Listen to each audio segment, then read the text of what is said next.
activities, whether they're here or abroad.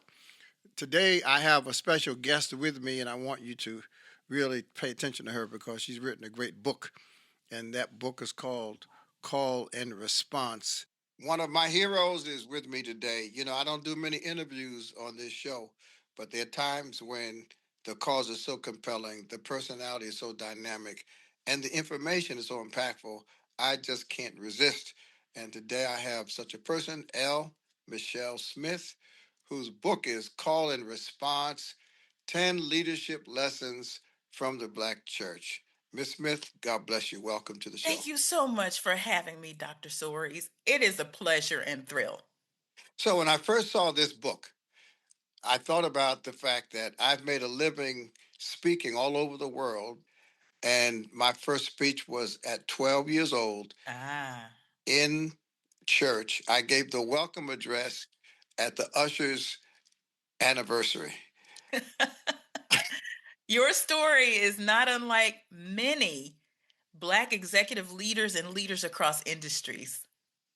I was 14 years old when I was voluntold, along with all the other preteens and teenagers, to take on an adult Sunday school class.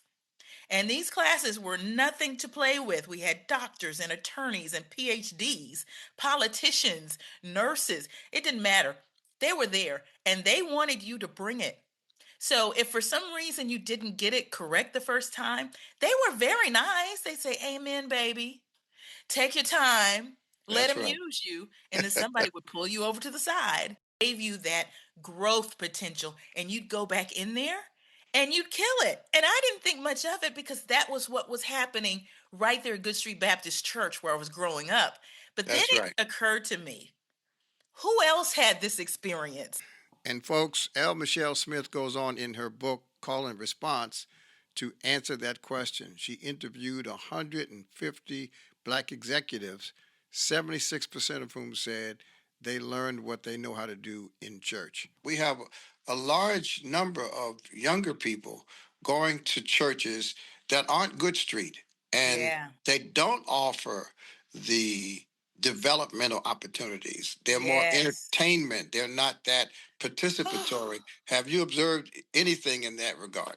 Okay, so when you read the book, if you follow my thread, one of my friends joked that you'll witness me as a little girl running down hallways and hiding in bathrooms, trying to skip Sunday school or what have you.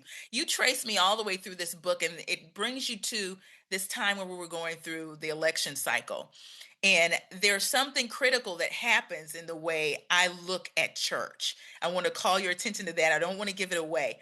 But Okay. all that to be said, yes, the younger generations are confused about what constitutes the Black church. One Right. reason is because their parents just didn't bother to not just share that about church, but even just history of our Right. people in this country.